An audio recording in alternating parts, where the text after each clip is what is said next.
All right, back at it. Athlete Builder, round four with a CrossFit Games athlete. Shout out Sam Briggs, our most recent one. She was generous enough to connect me with Dan Bailey, uh, awesome athlete who married another awesome athlete. His wife's Alex, world class gymnast, weightlifter, All American, national champ. Dan himself, D1 athlete from Ohio University, Southeastern Ohio. Went on from there just to be more and more athletic and fitter. 5 times been to the games, won the Open, won the Spirit of the Games. Very, very fast. Ran the 100 to 200 to 4, the 8, and all the other crap after that. But the 400, man, the pain race, he ran that. I like the 100 way better because it's over quick. But we got Dan Bailey on today. We're going to talk fitness. We're going to talk evolution of CrossFit. We're going to dive into his faith because that seems to be very prevalent in who he is, and it's everywhere.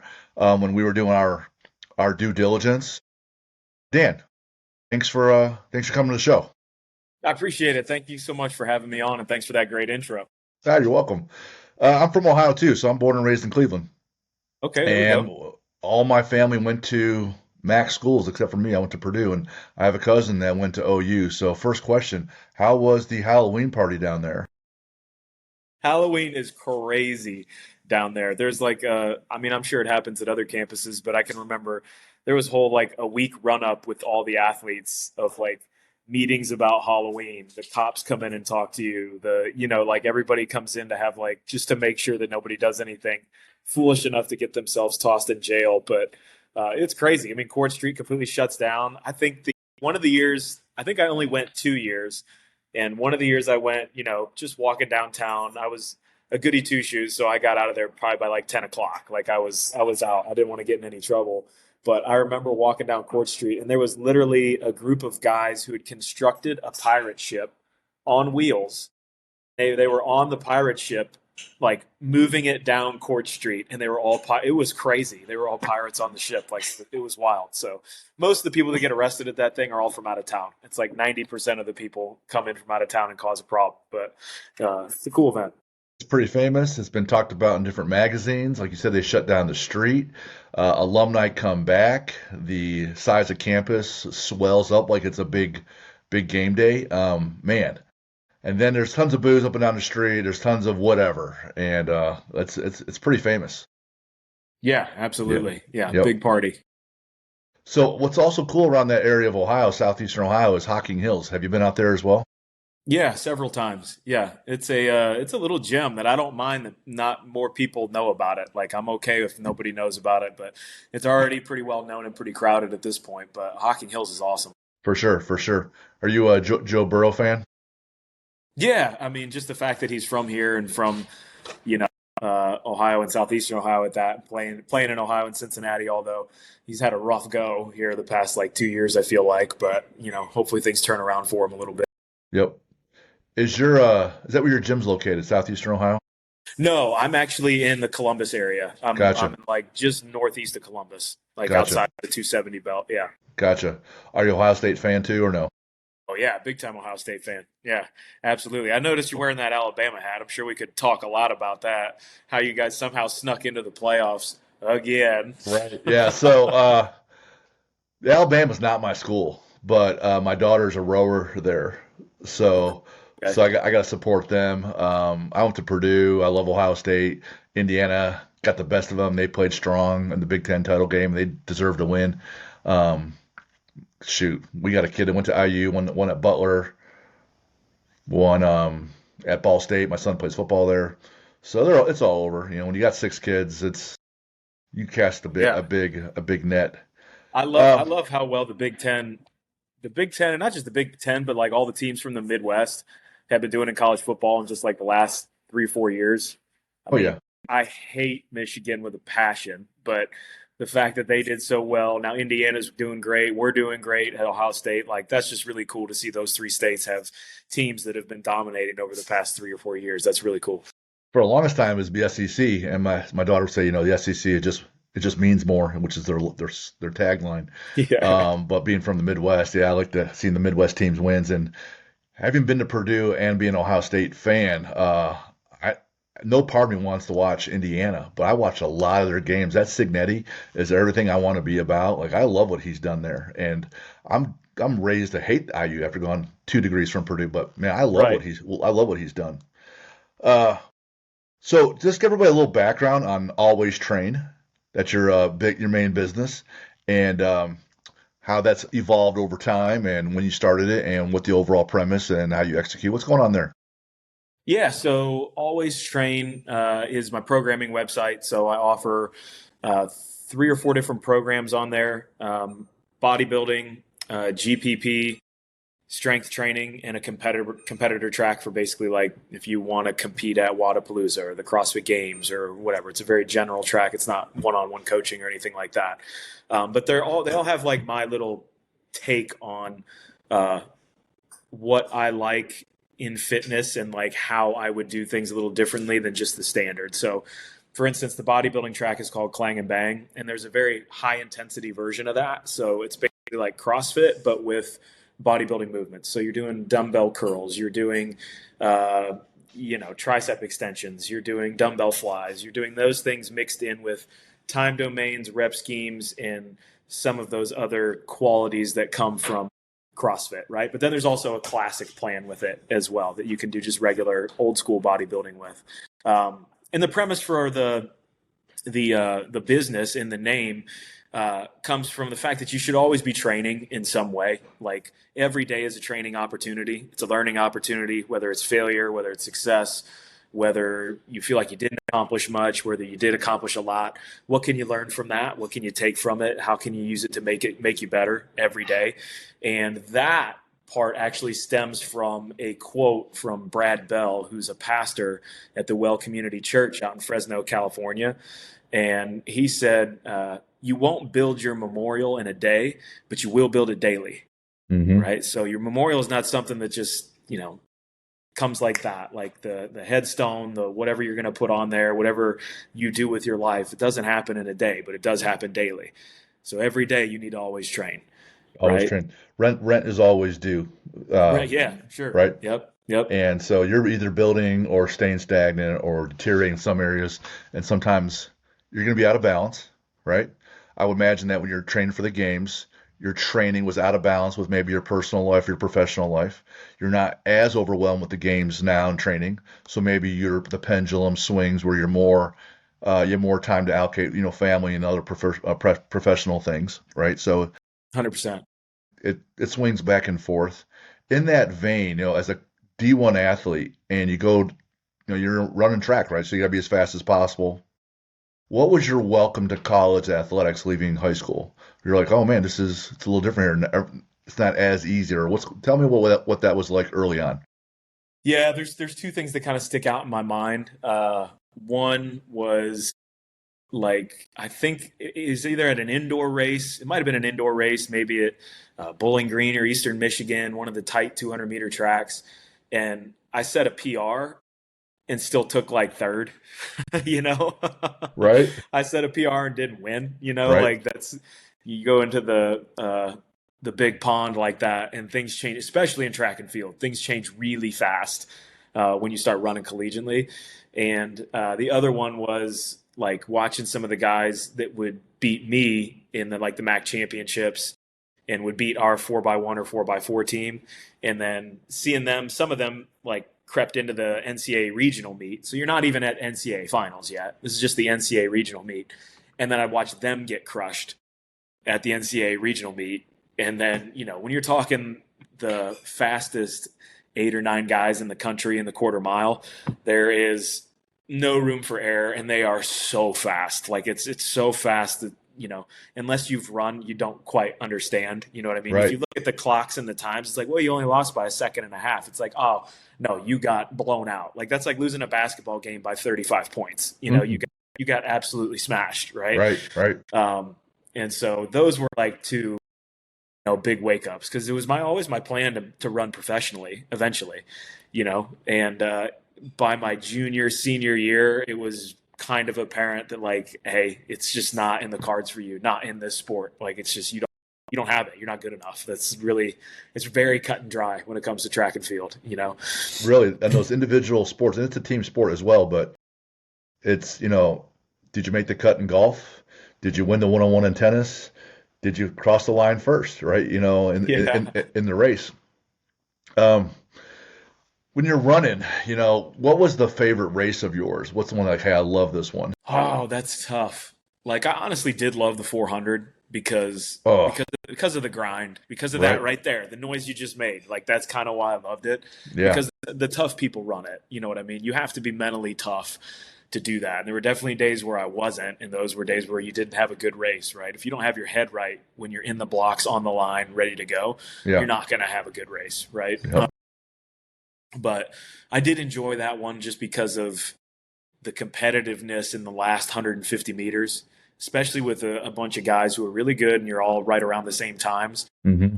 You just have this vision of these people are right next to you running. You're all gassed. You know that everybody's hurting like really bad, but everybody's just pushing as hard as they can towards the finish line. So I really did enjoy that.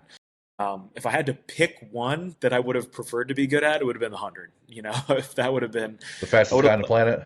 yeah. And just the training for that is, I don't want to say it's easy because it's not. There's still hard components of it, especially in different parts of the season. But the training's way more fun. It's way more enjoyable. It's way more, uh, You're not running a whole bunch of 400s. yeah, you're not always feeling like you're vomiting. Like there's not Right. Yeah. those test days that come around for the quarter mile are bad. Like Yeah. it is, Right. it is just you have to go to that place. But honestly, I think that that's what gave me a leg up in my quick rise in CrossFit. Um, I was used to that pain. That was a very familiar thing to me. It was not something that like I didn't expect to have or didn't know how to deal with when I got there. You max out a back squat or a deadlift, and from the time you unrack in the squat and stand up, it's 6, 8, maybe 10 seconds if you're really slow in that grind. When you're looking at 47 seconds on a one lap around of holding that same level of intensity where your eyes want to fall out, where you've watched the 100s, they finish, and sometimes they're not even breathing. They haven't taken that many breaths over that 9, 10, 11 I seconds. mean, it's between I can't remember what the best in the world do it in, but usually you're looking at like 44 steps Hmm. is usually like a world class 100 or maybe under that, somewhere around that. I can't remember what I was exactly, but yeah, it's over so fast. Have you been out to Eugene to watch national championships? I haven't. It's a giant regret of mine. I need to get it's on the bucket list for sure. When people ask me and my wife about sporting events to go to, that's one of our top three typically to go to out there and just you see the greatness. Everything matters, right? And but they're still college athletes. Everything's measured by seconds or inches. So super, and it's just legendary place. Steve Prefontaine, Nike's out there, right? Yeah, yeah. How about like having known I'm very superficial at the sport in terms of my overall knowledge, but if you follow Shakari Richardson at all, she is a sprinter, 100, 200, even the four and when she wins, she's like violent about it. When she's crossing the line, she's looking at people as she's crossing, and it just likens it to like David Goggins' approach where I'm going to take your soul that day.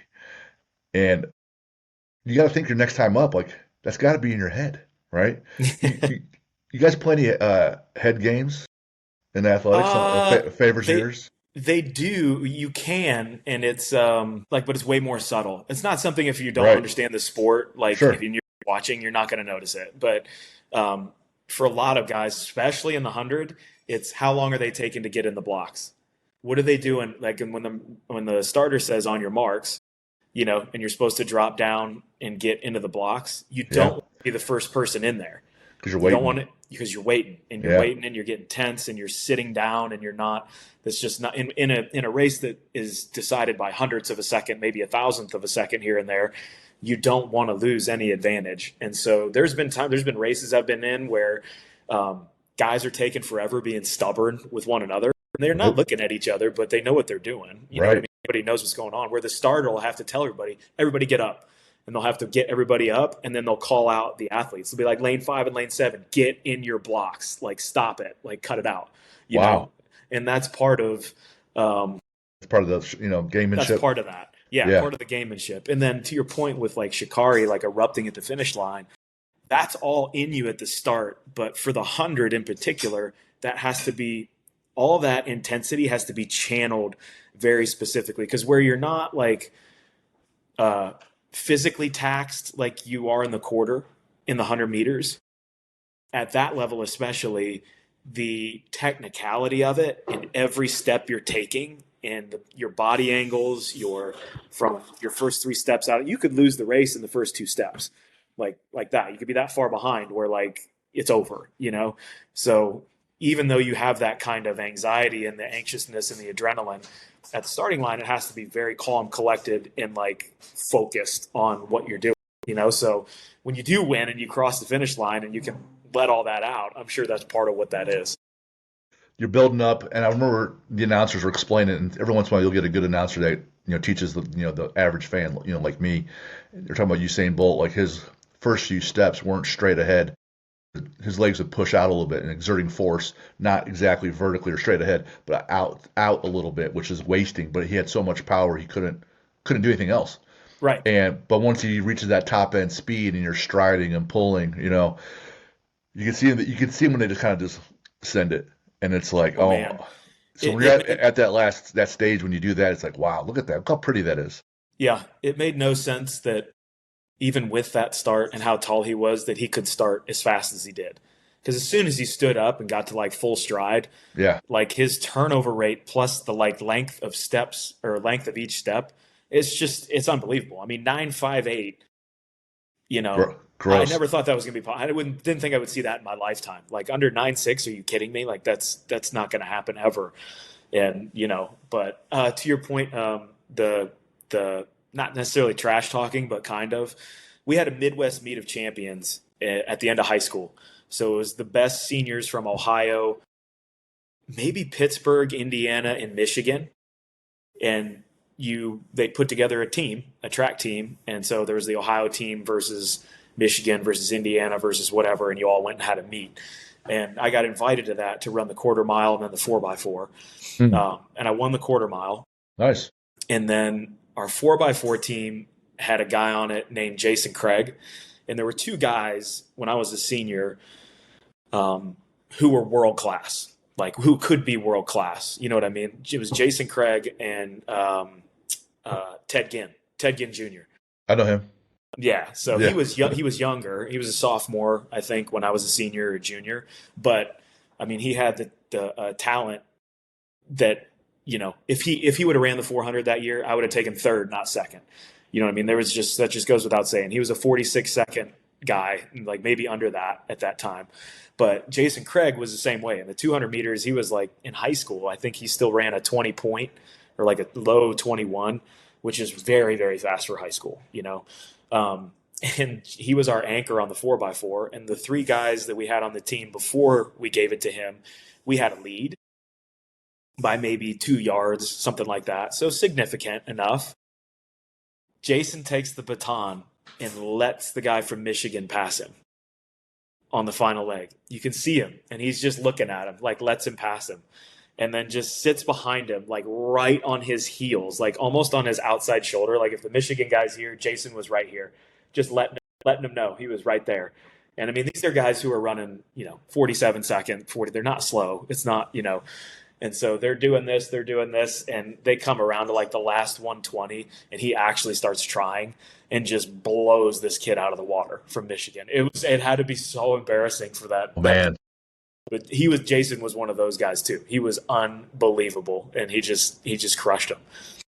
People at that level that win like that, they have that extra gear, and Yeah. others don't, right?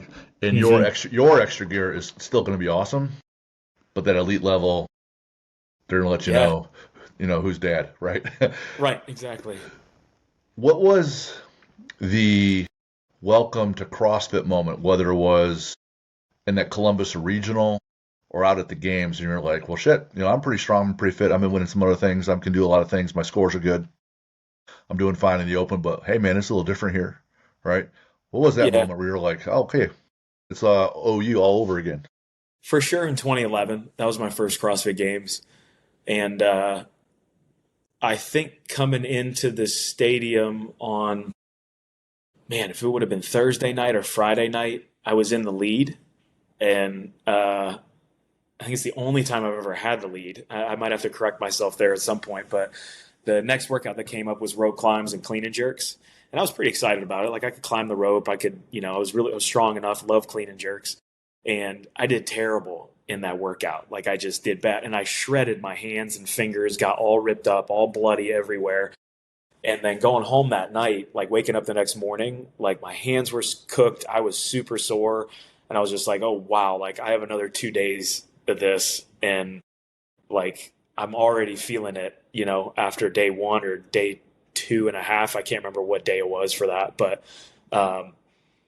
yeah, I mean, that kind of thing right Right. there. You're You're like, kind very of close. flying high for a moment and then all of a sudden, boom, right back down rock bottom, watching everybody kind of pass you by. And then you're not feeling great after that. And I'm not in my comfy gym or the easy regional, not easy regional, but the regional where I could prepare a little bit better. It's like, oh no, real deal here. And things aren't going the way you want. So how are you going to respond?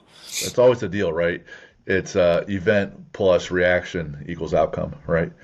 And it's not just event equals outcome. And you're sitting there in pain and you're like, well, shit, I got more to go. And so you got to break it down and find a way to move forward, which, athletes keep advancing or don't, at that Yeah. point.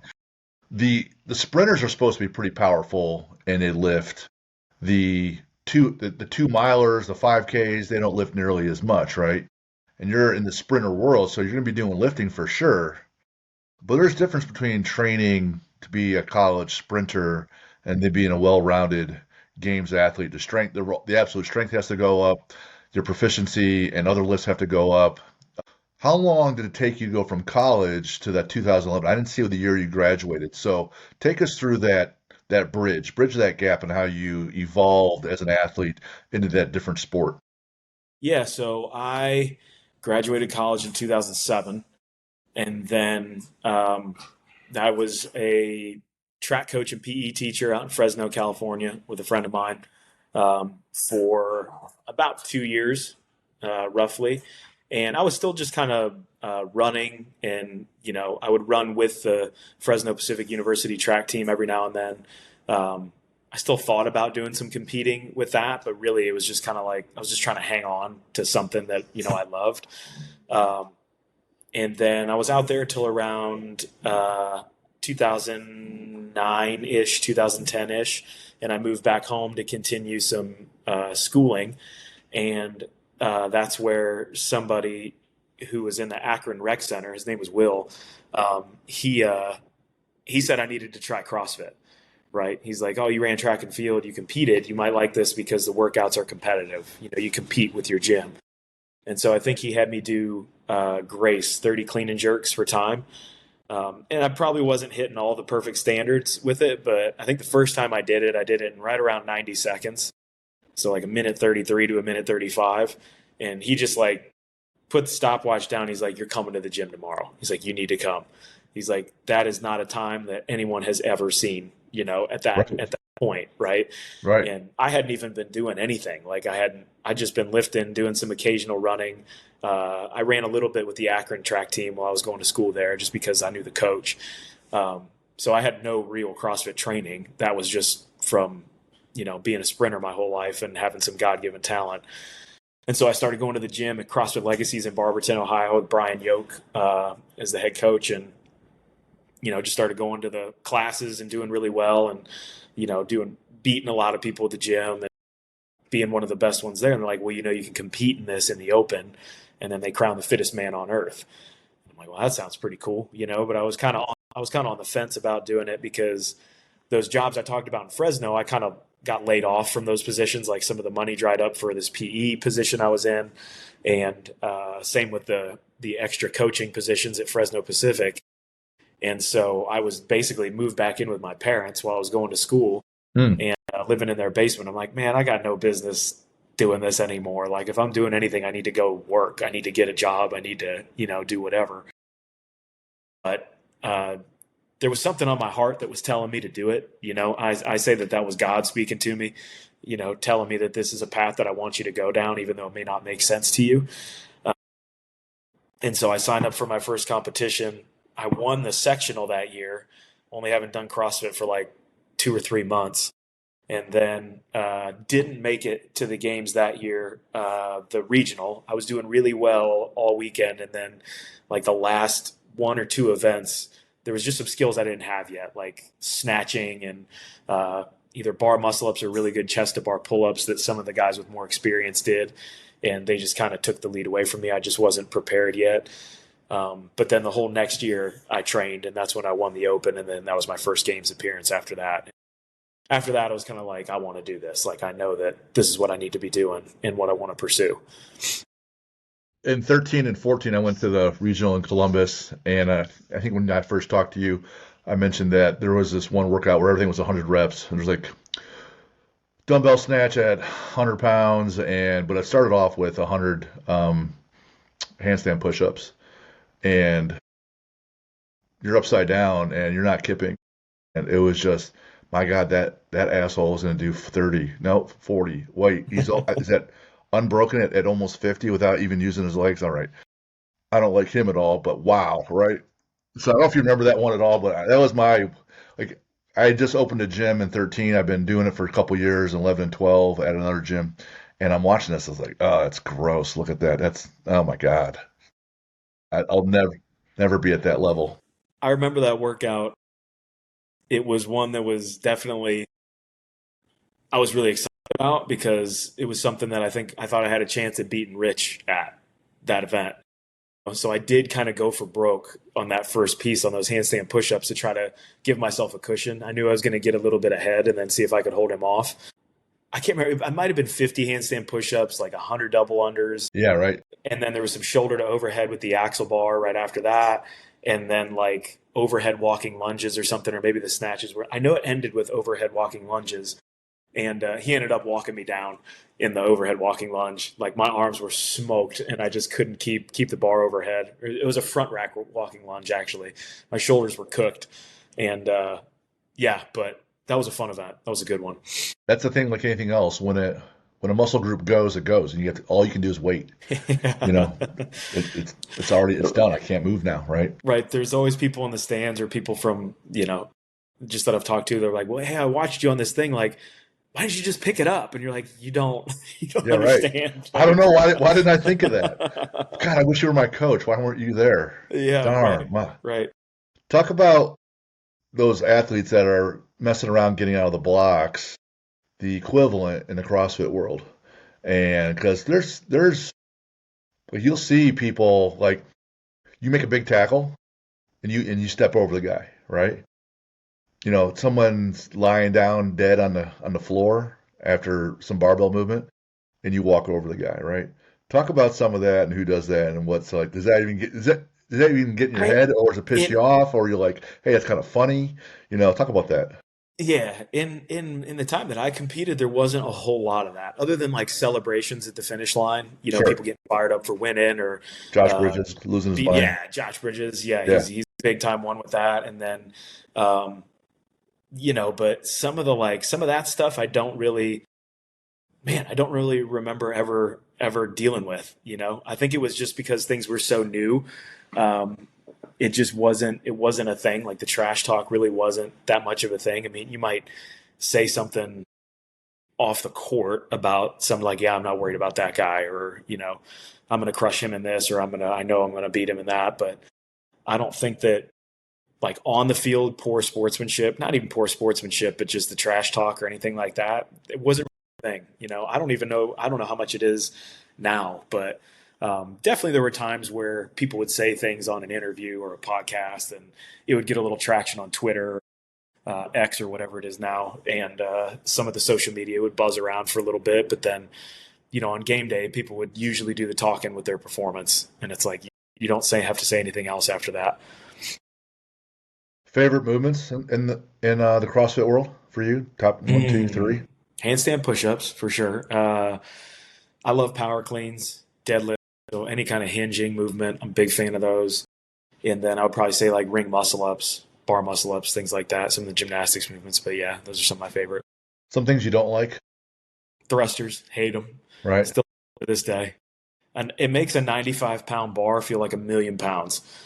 It's just in disbelief at how hard this is to get this bar overhead when I can front squat like 350, and 95 pounds feels like it's just a bear on my chest, Gross. but for sure thrusters, probably wall balls too, which is about the same movement. Same movement, right? Yeah. How about the fact that they've added a more of a strongman component in the last, 4, 5, 6 years with the carries, odd objects. What's your thoughts on that? And you like her? What's your take on that? I love that. I love it because that's part of what it's about. Like especially at the games, even at the regionals level, the Rogue Invitational, like your training needs to prepare you for the unknowable. And so what everybody loves and associates with CrossFit is the barbell, right? So it's a nice clean line that sits on your body well, easy to handle, so to speak. And then all of a sudden, like you're going to get a sandbag full of sand that doesn't sit well on your body. It doesn't lift off the ground nicely. It folds around and flops around everywhere, and you have to deal with it. Like I love it. It's a way to throw a curveball to people. And a great way to show your work capacities, which is what we're all about. So yoke carries, sandbag carries, picking those things up, putting them on your shoulder. It's real life stuff that you're doing, whether you're doing jerry can carries or whatever it is, carrying your groceries inside. It's the same thing on some level. Same deal. Two things I love about that component, especially, you're living in the Midwest, and I'll get some pushback when I'm saying we're doing sandbags, and I'll say, man, do you go hunting? Because when you shoot a deer, right, there's no bar going through its butt to pick that deer up, right? You got to squat down in an awkward position, wrap around it, and figure a way to pick that thing up, and haul it to, an ATV or something like that. So one thing I'm like, hey, for your life, you kind of need this, and I would argue it's more functional than a barbell, right? Because it's odd object. Um, Two, when people say, "Hey, man, I'm doing this comp, but you know, here's my results. It's not like it was on training day," and I'm like, "Yeah, everyone has practice. Everyone lives in the garage. Everyone goes to basketball practice. There's a controlled environment, but to make it a sport, it has to have that unknown variability. Whether it's raining outside, in tennis, you still got to play, but there's that unknown piece in the CrossFit world, or whether it's the venue, the weather, the objects aren't uniform. I'm like, there has to be some randomness to make it a sport. Otherwise, it's just training in a controlled environment, and you got to have that to make it fun. Yeah, no, I agree completely. And like, yeah, When you're, I'm looking at also your resume. It says, "I'm the head coach for Rogue." yeah. Talk So about what does that entail? What does that mean? I'm just the head trainer there. So I coach the employees. It's an Okay. employee only gym. And so I run 3 classes a day, 3 days a week down at Rogue Fitness. And it's still technically CrossFit Columbus is the affiliate of the gym.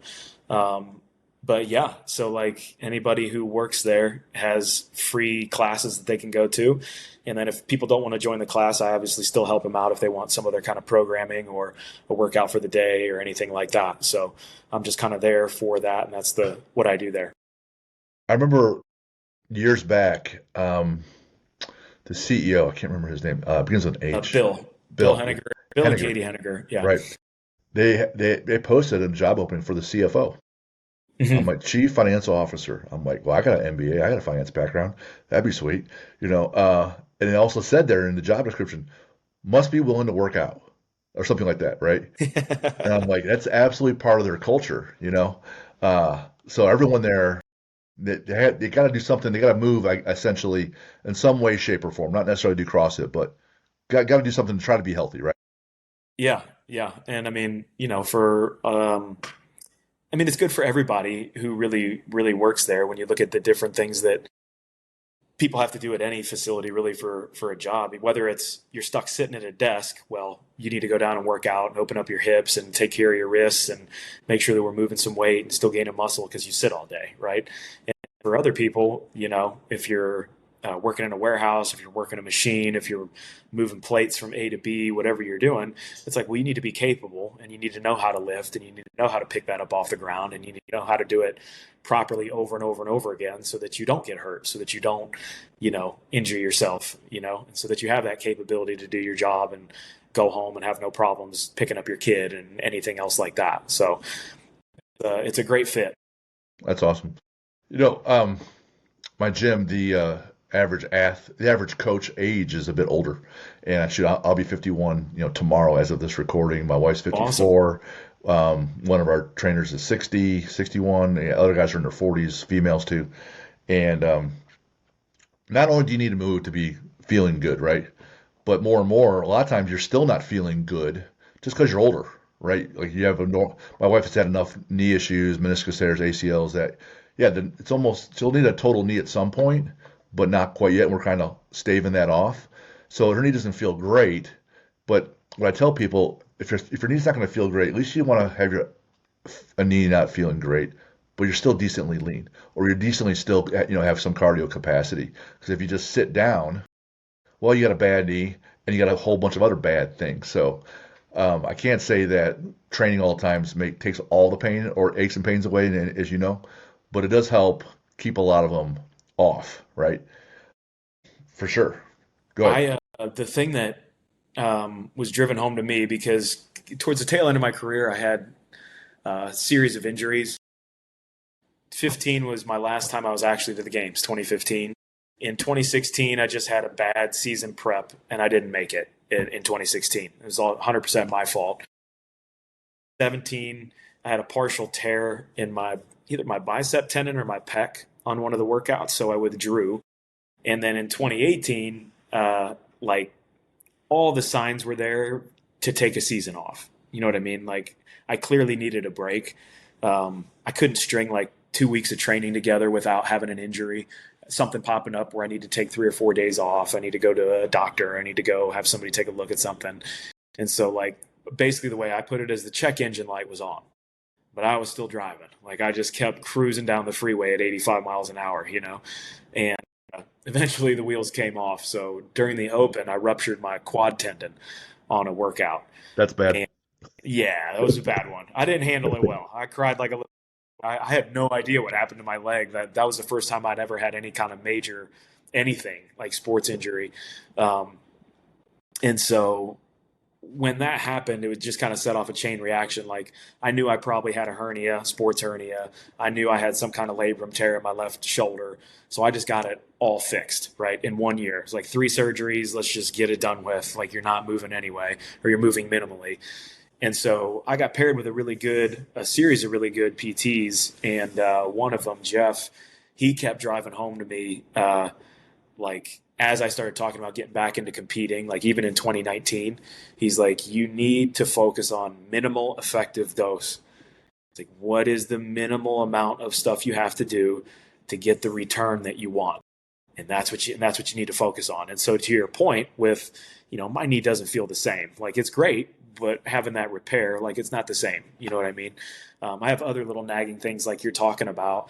And so it's like, how do I train? What do I do? What can I do? What do I focus on that's still going to keep me functional and moving and capable of all the things that I want to do, but it's not going to push me into the red zone. You know what I mean? Like what is that? And everybody can find that out, and everybody should find that out, even if they're suffering with, well, I got back pain. It's like, okay, well, I'm sure we can find a way to train your back where, maybe it hurts a little bit, but it's not deteriorating even faster by sitting down. Sure, that's usually sure. the worst thing you can do, like you said, is just take a break and take a seat. And it's like, well, you're digging yourself an early grave by doing that. In most things, in the world, like these bubbles pop up every once in a while, whether it was a tech bubble, a housing bubble.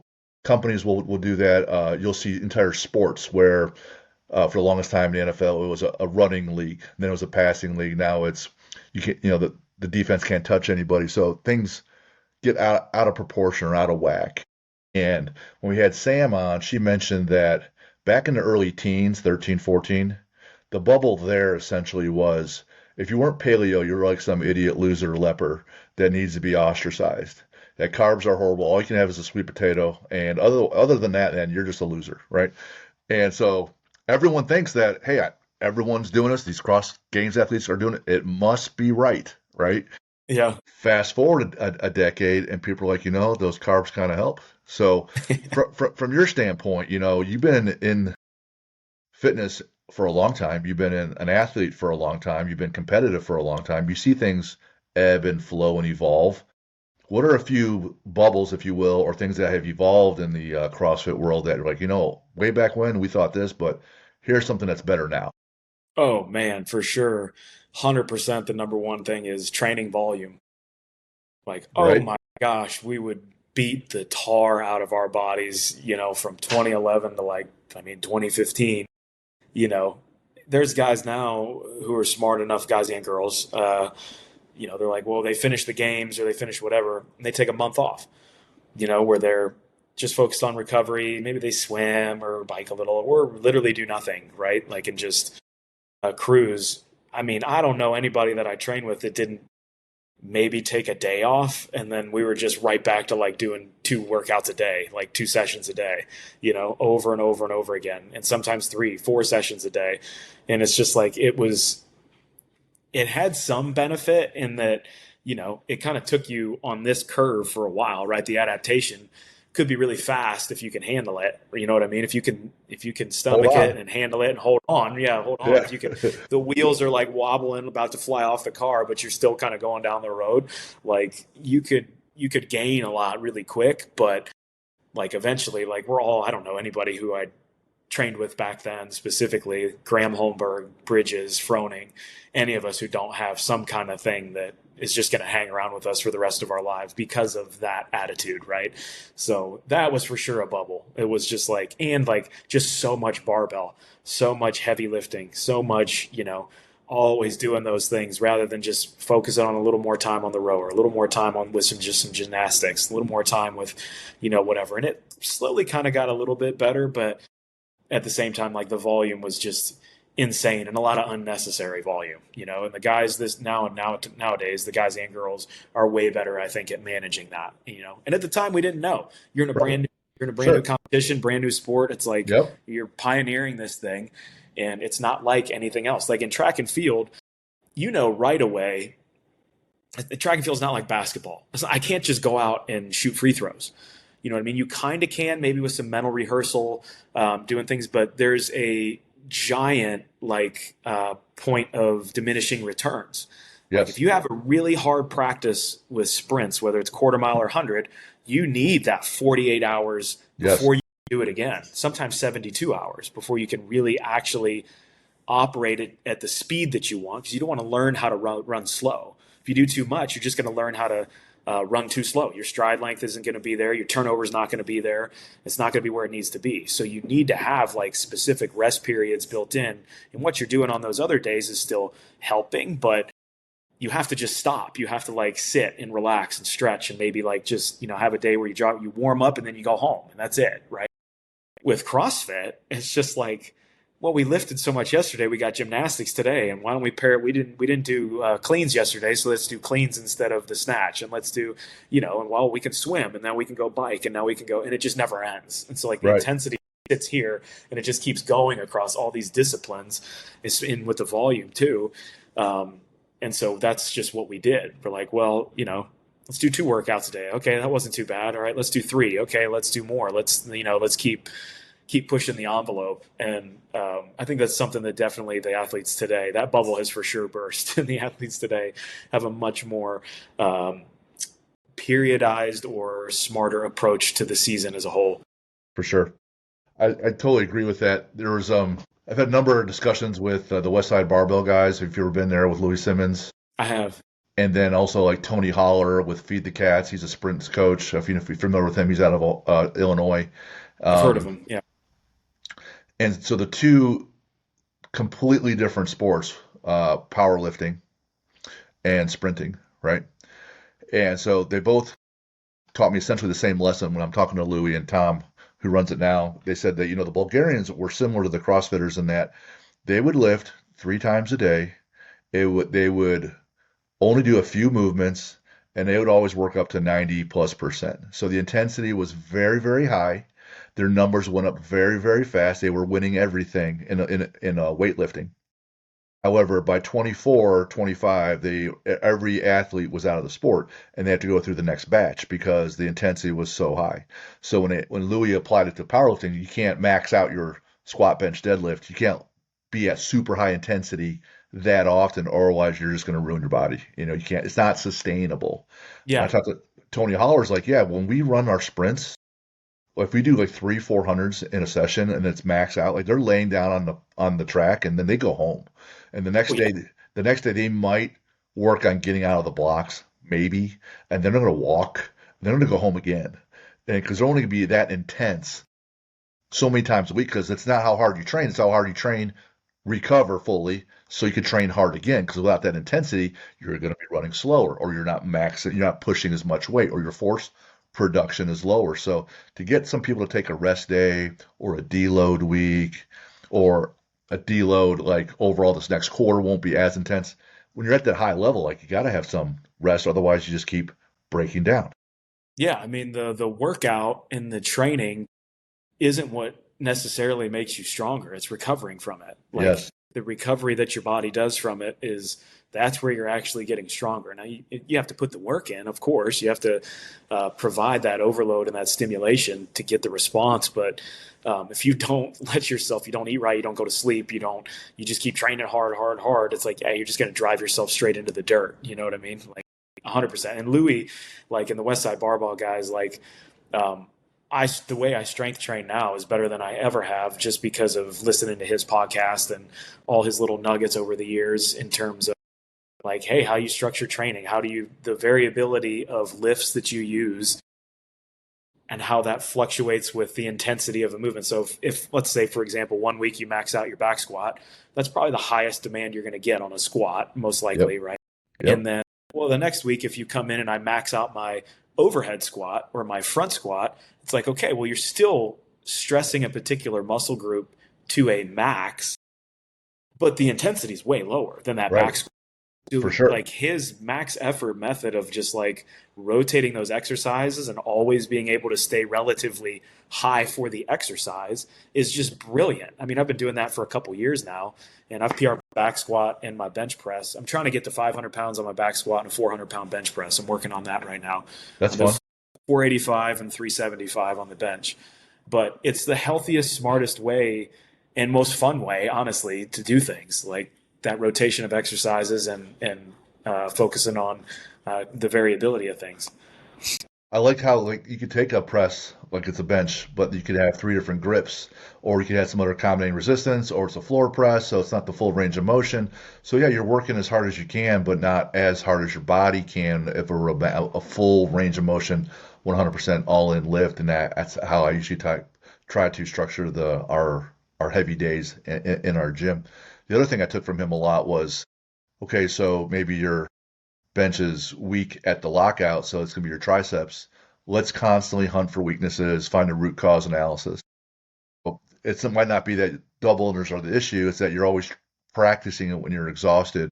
Let's practice it when you're not exhausted first, get the skill down, and then we'll add some stimulus and see if you can still perform then. But if you can find the root cause and the limiting factor, now you got a real chance of improving as an athlete, as opposed to just doing tons of volume every day as much as I can. Well, let's just fix the weakness in the movement itself, and then have that be part of our training and move the needle that way. Yeah, that's awesome. When you're training now, right? Because you seem like you like to lift. If you want a five and a four, you might as well do a powerlifting meet. Throwing the deadlift in there and just see where you're at. But you wrote here you things you like to talk about the most efficient ways to get strong, and also the misconceptions of CrossFit. Which one do you want to talk about first? So we kind of covered a little bit about the most efficient ways to get strong, and I'm like, I wouldn't say that I 100% do the West Side Barbell method, but I still throw in CrossFit and other stuff like that, obviously. But the way they do things and what we just talked about with rotating through exercises, finding weaknesses and working those weaknesses with different movements, that's the best way I've found to get strong and stay healthy. Right? You can get strong a lot of other ways that are very dangerous, right? Will put you closer to a bigger chance of injury. But the way to just slowly keep climbing that mountain, man, West Side Barbell Method, it does it in a great way. Um, and then misconceptions of CrossFit, I think that comes from all those videos of just like the assumptions that it's just going to get you hurt, that CrossFit hurts people, that CrossFit itself hurts people. And one of the biggest distinctions that I try to draw to people or make people realize is like the CrossFit Games is CrossFit, but it's not what happens in the CrossFit box. It's not what happens in the cross. It's not. That is not. Those two things are completely separate things, right? Like they're interwoven in a way, but one is not meant for the other, right? And the other thing is like if you most of the time when I approach people, when you find people who think that well, CrossFit hurts people, and then like somebody who says something like that, and you scroll back through their feed and you watch them snatch, or you watch them do pull-ups, or you watch them do, and it's like, well, wow, your technique is like really bad, and you're Yeah. using way too much weight, and it's like that's why you're hurt. You know what I mean? Like, and the best coaches in CrossFit know and preach mechanics, consistency, intensity. Like I still have guys who've been with me for, I don't know, 4 or 5 months. And they just like, I had a guy just on Monday, he just got to use the barbell for snatch. He's been using PVC pipe for, 3 or 4 months because, hey, it's just not right yet. You're not quite there yet. You haven't quite hit this little milestone here. And I want you to hit it before I put any weight on your arms. And I'm extreme with that, especially with employees at Rogue. But if you do it that way, it's like, you're more or less guaranteeing that you're going to get the favorable outcome that you want. That's increased work capacity across broad time and modal domains, and you're not going to hurt somebody, right? Like there's this, and then with programming, like that's the other thing. Way too much barbell, way too much like super high intense 6, 8, 12 minute bangers with, heavy deadlifts, heavy power cleans, heavy snatches, heavy everything. And it's like, when was the last time you just did a workout with gymnastics, with not picking up any weight, with just doing push-ups, sit-ups, some pull-ups, maybe add a rest minute in there. You know what I mean? Are you varying the modalities enough in your week-to-week training that allows people to stay intense but not overtrain in particular movements or particular areas? And I think a lot of that pours into the gym from the games. Well, this is what happens at the games. This is what is exciting and sexy, so people will do that at the gym or do it at their home gym even. I'm not like just bashing bad coaches or anything like that, but they just see that stuff and that's what they think they have to do every day. And it's like, when was the last time you just came in and rode 10 by 500 meters? Then that's it. Like, go home. Like, that's CrossFit. Do you understand that? Like the monostructural day, just come in and do that. And maybe it's a 500-meter row. Maybe it's 500 meters for time. It's going to take you 90 seconds to a minute 40. And then you're done. And then you go home. And there's a reason for that, right? It's because the 2 days you had before it were a 20-minute AMRAP with Cindy and then Diane or DT with the barbell. And it's like, okay, yeah, we're going to hit this for 90 seconds because it's the time domain we haven't touched in the past 3 days. And then you're going to go home. And then you're going to take a rest day on Thursday. And it's like, nobody really wants to do that. They just want to continue to kind of beat themselves down. But that's not actually what the methodology preaches, right? For sure. When people come in, they'll say, hey, Jim, I heard CrossFit hurts people. Does CrossFit hurt people? I go, yeah. So does running. So does So does weightlifting. So does everything, right? Let's be honest. Yeah, there's plenty of bad runners, right? Bad form. They still run every day because that's what they do. They'll say part of their identity. I am a runner, right? Yeah. So if they don't run that day, they are somehow less. And I'm like, oh man. So I'll turn it back around. Why do you think people get hurt in any kind of sport? I'll tell you, we got teenage boys coming in, and if you're a strength and conditioning coach in a high school, there's that measure and dick issue where it's like, hey, what'd you bench? I'm trying this. Or these girls are watching over here. Hey guys, watch this, right? So you could be doing anything, and your ego gets in the way. Shout out Ryan Holiday and his book, Ego is the Enemy. Listen to your coach. Move correctly. To your point. Mechanics, then consistency. Consistency takes a minute. You can't just, hey, I got it once. I'm good to go, right, Jim? I'm good to go. And then you got to think like long term. So James Clear's Atomic Habits, build your habits so that they're sustainable, right? There's some enjoyment to it. So you keep coming back and you're not like, man, this is pain all the time, right? You want to keep coming in and not be injured. So if you're always super intense, that's why I like CrossFit's approach with conditioning. How they a lot of different groups will really preach, interval training, 20 on, 10 off, 30 on, 15, 2 minutes on, 30 seconds, whatever. but you get your heart rate that back down. It's inefficient for your body, which is great for you to build capacity. But if you're constantly doing some interval training and movements that you move well, you're going to be in shape and you're going to be getting better. So just keep doing that. You Right. know. Also, I get in trouble where, well, that looks kind of cool, that's sexy. I'm kind of bored. Yes. Well, so now I need the new shiny toy. So Yep.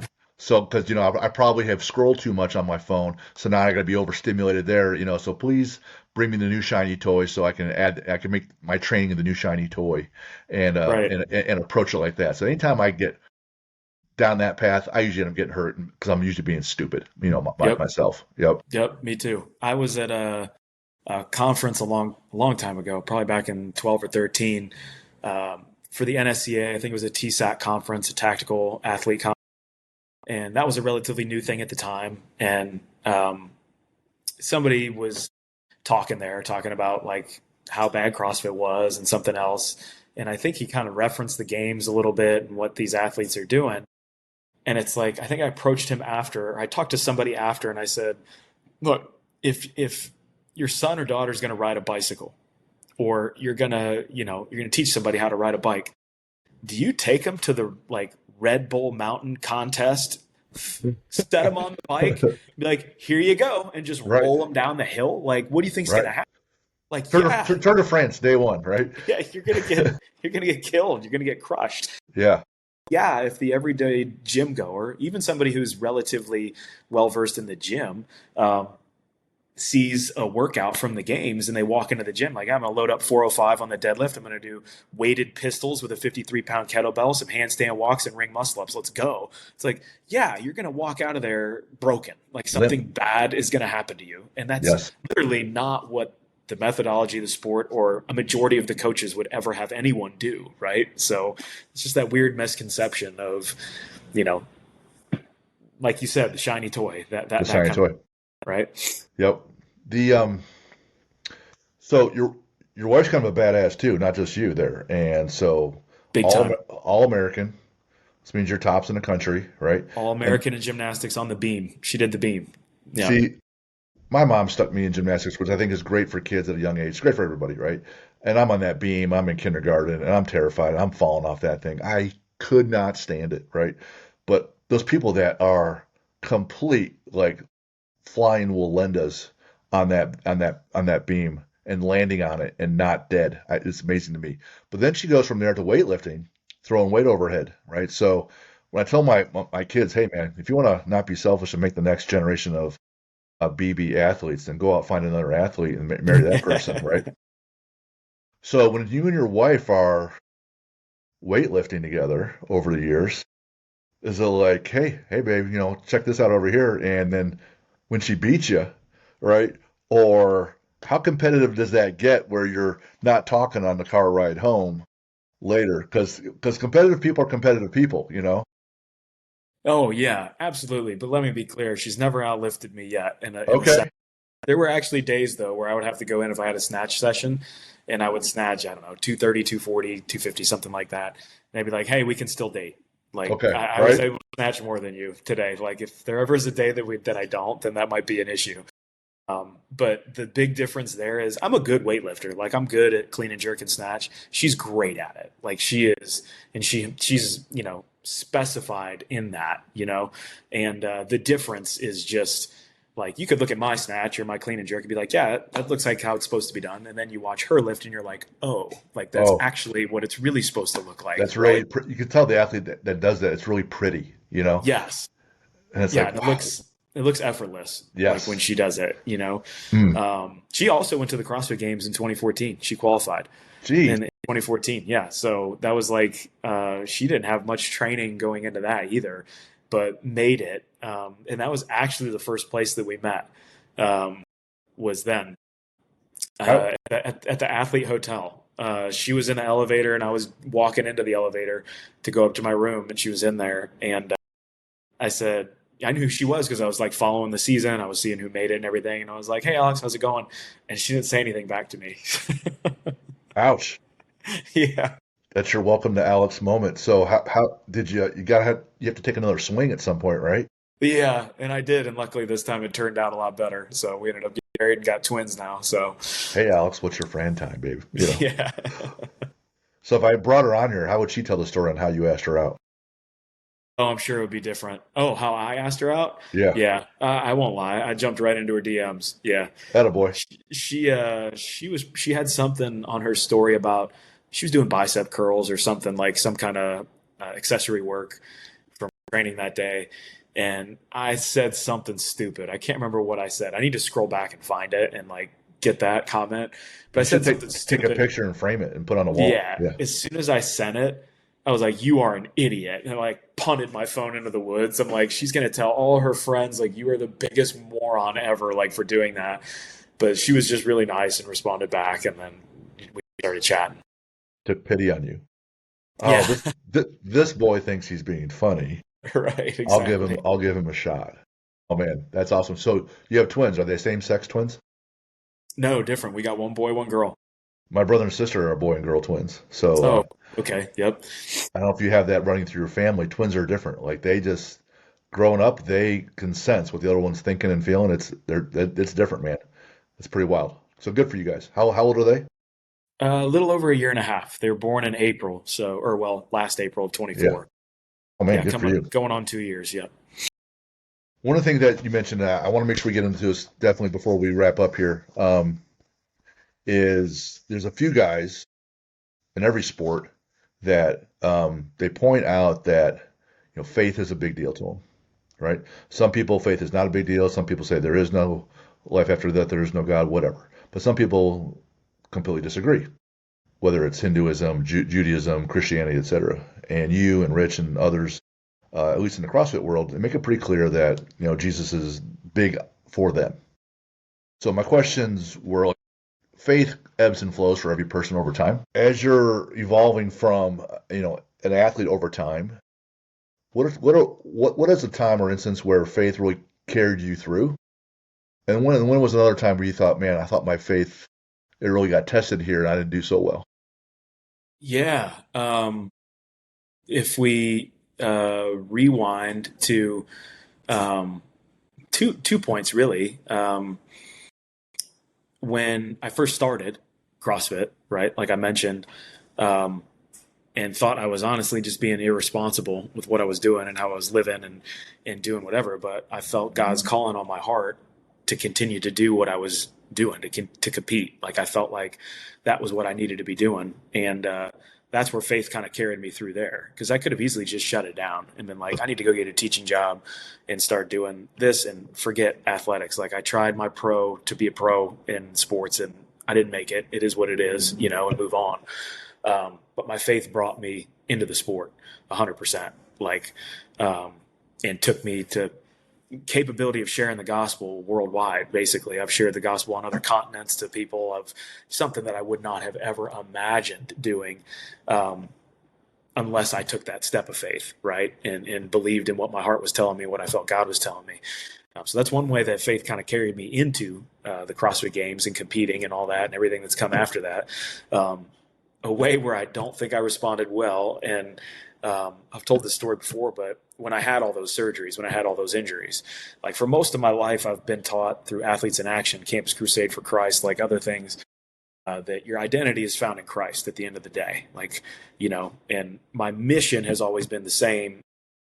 Something that I wrote in a book a long time ago: improve the quality of other people's lives through the saving power of Jesus Christ, right? And no matter what I'm doing, I'm able to do that. And no matter where I'm at, I'm able to achieve that goal. It doesn't matter if I'm competing or I'm coaching or I'm doing whatever, I can still achieve that goal. But when you start wrapping your identity into being the athlete and being one of the greats and being one of the best and being one of this and that, and then it just gets taken from you so fast. Like I understood what my identity was, but what I didn't really realize for whatever reason is that like all the prep in the reading of the book and understanding the verses and having that relationship with God is for when you hit rock bottom. It doesn't mean that you will not hit rock bottom because you will. You're going to feel awful. You're going to feel miserable. You're going to be depressed. You're going to be sad. You're going to not know how to get out. You're not going to know where to turn or what to do, And I think that was a misconception I had, because I've had trials in my life, but this was something very, very different, especially in the way that it happened, and some other circumstances that were going on in my life at that time just brought me really, really low, right? And it took me a while to kind of really realize, like, hey, like this is not necessarily a bad thing. This is how this is supposed. This is why you trained in the Word of God for so long. Is for this moment right here. How are you going to respond? Right? None of and the Bible is incredibly clear that believing in Jesus Christ, putting your faith in Him, that He brings you into the family of God and will get you into heaven, and He died as your sacrifice for your sins, so you can spend eternity with God.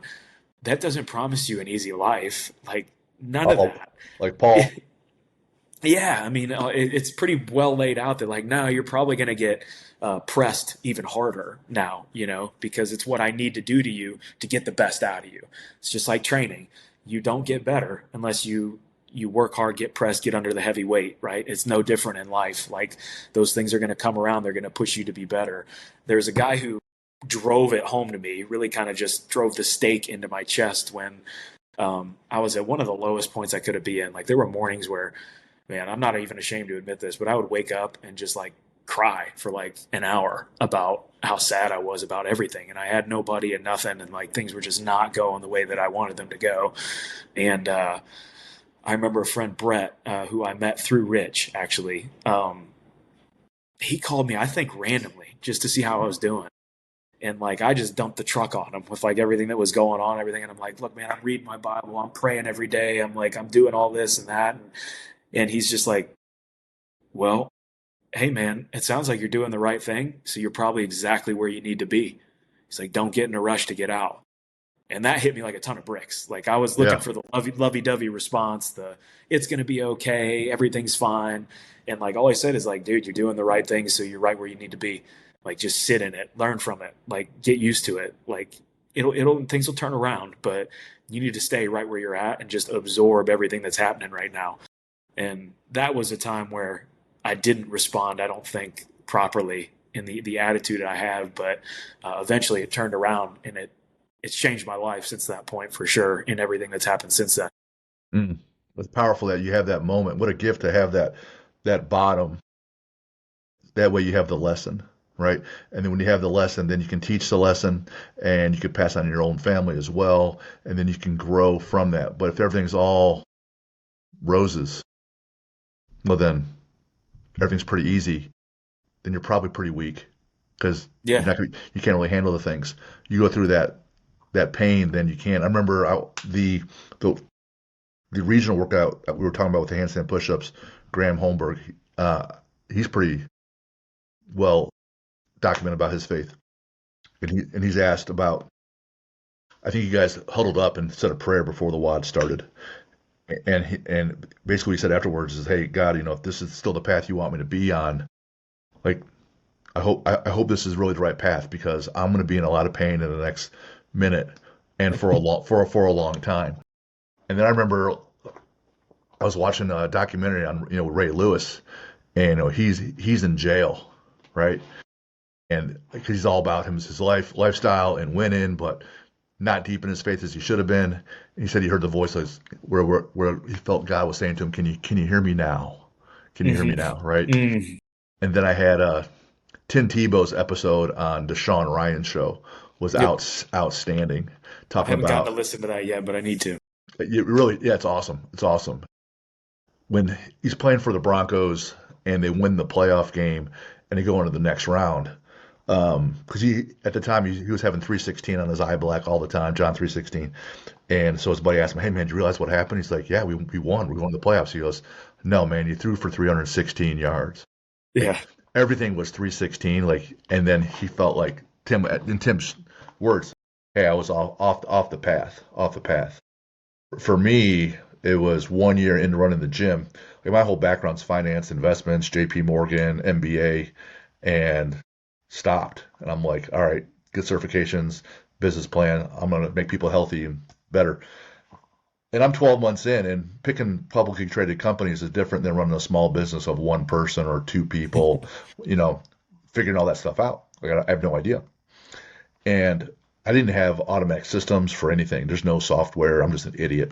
And I sunk everything I had into it. And there's a knock at my door late one night, and I see the tow truck out front because they're going to repossess my car because I'm behind on payments.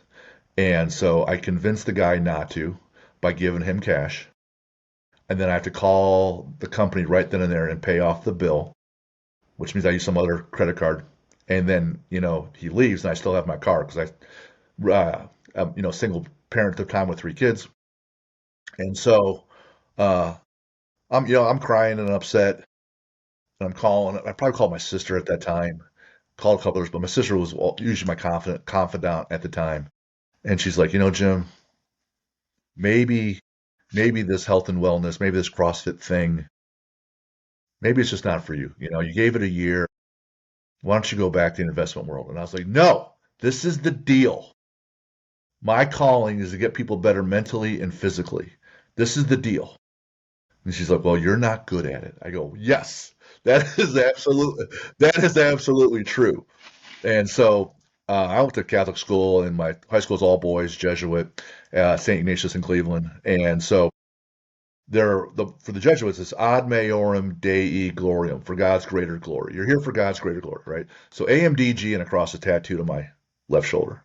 And so if I'm off track, this means I'm not trying, I'm just about me. And if I continue to try to get people better, then hopefully when I see him, he's already going to be disappointed about a whole bunch of things, right? But at least maybe I could say, hey, I try to get some people better. So that's my whole why along the way, um, for what it's worth. Yeah, that's awesome. Heck yeah. So I want to be respectful of everyone's time, of course, and I can talk to you for hours. I'm having a great time. So one, thank you. And I always finish with these rapid fire questions. However, I got a couple others. Uh, would you rather win Olympic gold or the CrossFit Games? Oh my gosh, what a brutal question. Man. Oh, I don't know. I honestly don't know. Uh, Like if you won the 400, you know, in Munich, Germany, and they're playing the national anthem, or you're the fittest in the world and you're on the podium, everyone else is below you. Like, I which one? know, Which one do you right? pick? And like I had a little taste of that with the Invitational because we were Team USA and we won in 2015. Um, boy, I'd have to do some soul searching on that one, but right now I'd probably have to say the CrossFit Games. All right, all right. If a team sport, because you played football, soccer, right? I'm wondering why they didn't have you, running back or returning kicks at OU. But if there were a team sport and you're playing as a pro, what would the team sport be? Team sport, playing as a pro. You don't have Honestly, to be I would probably play the one that I didn't play nearly as much. It'd probably be football. okay. Yeah. And what position would you play in football? Um, Boy, at the time, probably would have been like running back or something like that. I'm nowhere near big enough for something like that anymore. But yeah, probably running back. Yeah. 230, 235 running back. I don't see a lot of CrossFitters doing real hot at 235 pounds, right? For me, I'd be a linebacker for the Cleveland Browns. Of course, we'd still only have two wins, You, but whatever. I don't care. apparently, no one cares up there. No one, not a soul gives a shit about that team. No. What do you listen to when you're training? I'll listen to anything from rap, country music, podcasts. It doesn't matter. I can listen to kind of anything. I'm honed in on the lift and the task at hand. I don't need music. I could listen to nothing and still hit my lifts. It doesn't matter. But yeah, What's a bucket list adventure? You and your wife, no one else, no kids, and you guys cannot have done it yet. It's not a repeat. it's not a repeat. Me and my wife, no kids. Tour all of Europe. Okay, that's a big one. Absolutely. That's Yeah, gonna, that's a that's big gonna, one. that's gonna take a minute. Yeah, yeah. Tour all of Europe for sure. All right. Favorite sports movie? Ooh. I mean, there's I can't pick one, but Sure. like there's There's certain. Rudy, Yep. there's Major League, Moneyball, Miracle, Miracle on Ice. I can't remember if that was the name of the movie or not. Um, those are some ones that come to mind. There's funny ones, there's serious ones, there's tragic ones, yeah, right? How about a favorite sport to watch? Favorite sport to watch? It'd probably have to be football again. Um, when it actually gets to like the playoffs, like basketball, um, I like watching basketball. That's fun. There's so many games in the regular season, and like I've been to games where it's just like nobody's playing, like nobody's playing, but everybody knows like we got so many games this season. They don't always go all out. College football in particular, college basketball in particular, just where the stakes are a little bit higher, so the teams are more, there's more on the line for every game. You don't seem to be like a big person of Vice, but if you can get to Vegas for like either a weekend or the NCAA tournament where you can sit in a sports book and there's 80,000 TVs, you want to talk about overstimulus, and you can bet like every game and any kind of parlay. You just sit there and you're just like looking around like That a sounds nut. like a nightmare. That sounds terrible. Super fun, super fun. How about an athlete to watch? Could be living, could be dead, could be whoever. An athlete to watch, man. I've been so buried in my family and this house project. Like I have not even like paid a whole lot of attention to anything in sports. I don't even know if I've had. I mean, the one athlete I'm gonna watch because it's important to you and to me is Shador Sanders. Like we're gonna see how he does it. He's been like actually playing pretty well, even though we're not winning games. You know, but I didn't have a lot of confidence at first. I was a little uncertain, and now that he's in the game, it's like keep him in the game. Don't take him out on when you need a 2-point conversion to win the game. Don't pull Insane, him out. insane, It's so insane, crazy. Yeah. insane. And my brother's, he's texting me. He's like, "Hey, they just took him out in this last play." All I responded back was, "Yeah, they did. Yeah, of course Yeah, they of did. course they did. Of Of course they did." course. You got a favorite book? The Bible, for one. That's easy. That's cheating. Um, Which book in the Bible? Because I'll make it James, James. probably One, James. one James. Be thankful for the struggle, for it creates perseverance. Yep, because it's like it's tangible. It's a little more tangible. I like that stuff. Faith without works is a dead faith. Not that works is a requirement for your salvation, but you should be out there working. Yeah. How about a superhero? Could be a live person, could be a real person, could be fictional. Favorite superhero period was Superman, probably. That was always just he can fly, he can do everything. Obviously, he's got kryptonite. There's something there that can trip him up, but Superman for sure, and just the way that he would do battles. His respect for life in that way.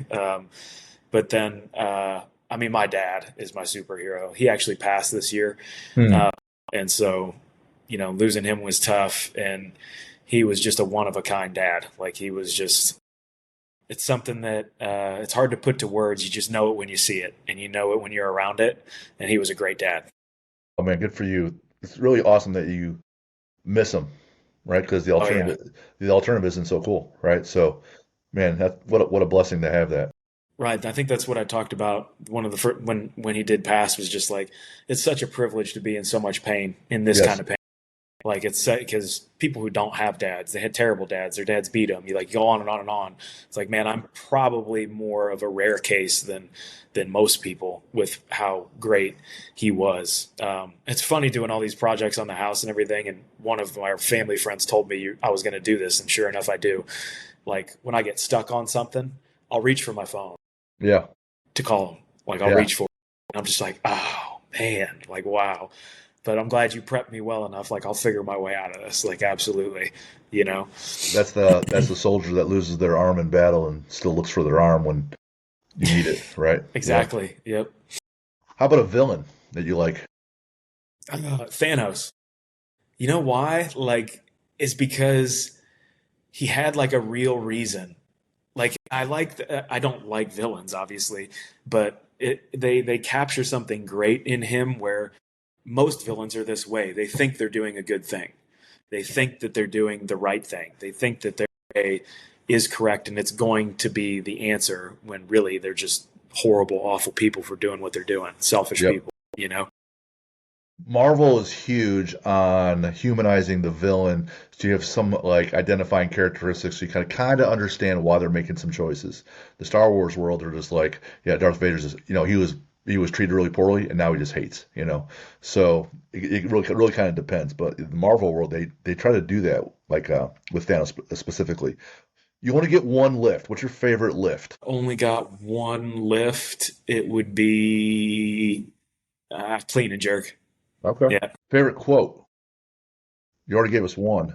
I did, and I need to. Acts 20:24 is kind of like my life verse. It's, I consider my life worth nothing to me, if only I may finish the task set before me, the task of testifying to the gospel of God's grace. Basically, that none of us are good enough to do it on our own. We need Jesus to get us there.